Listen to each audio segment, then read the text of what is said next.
வணக்கம் உறவுகளே, இன்றும் ஒரு சில விளையாட்டு செய்திகள் உங்களுக்காக காத்திருக்கின்றது. நேற்றைய தினம் மேற்கிந்திய தீவுகள் மற்றும் நியூசிலாந்து அணிகளுக்கு இடையிலான முதலாவது T20 போட்டி நடைபெற்றிருந்தது. இந்த போட்டியில் நாணய சுழற்சியில் வெற்றி பெற்ற நியூசிலாந்து அணியினர் முதலாவதாக களத்தடுப்பினை தெரிவு செய்திருந்தார்கள். இதன் அடிப்படையில் தமது முதல் இன்னிங்ஸ்க்கு துடுப்படுத்த ஆடிய மேற்கிந்திய தீவுகள் அணியினர் 20 பந்து பரிமாற்றங்கள் நிறைவில் 6 இலக்குகளை இழந்து 164 ஓட்டங்களை பெற்றிருந்தார்கள்.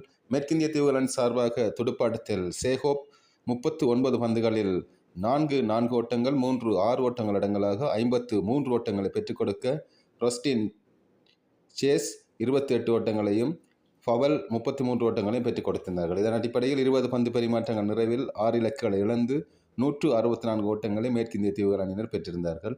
பந்து வீச்சில் நியூசிலாந்து அணி சார்பாக ஜேக்கப் டூஃபி 2 இலக்குகளையும், சகாரி ஃபோல்க்ஸ் 2 இலக்குகளையும், ஜேம்ஸ் நீசம் 1 இலக்கினையும் கைப்பற்றியிருந்தார்கள்.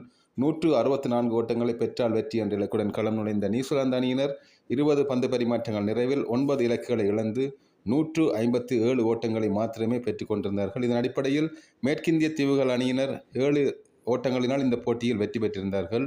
துடுப்பாட்டத்தில் நியூசிலாந்து அணி சார்பாக அணித்தலைவர் மிச்சல் ஸ்டான்னர் 28 பந்துகளில் 8 4 ஓட்டங்கள், 2 6 ஓட்டங்கள் அடங்கலாக 53 ஓட்டங்களை பெற்றுக் கொடுக்க, டிம் ரொபின்சன் 27 ஓட்டங்களையும், ராச்சின் ரவீந்திரா 21 ஓட்டங்களையும் பெற்றுக் கொடுக்க, 20 பந்து பரிமாற்றங்கள் நிறைவில் 9 இலக்குகளை இழந்து நியூசிலாந்து அணியினர் 157 ஓட்டங்களை பெற இந்த முதலாவது T20 போட்டியில் மேற்கிந்திய தீவுகள் அணியினர் 7 ஓட்டங்களால் வெற்றி பெற்றிருந்தார்கள்.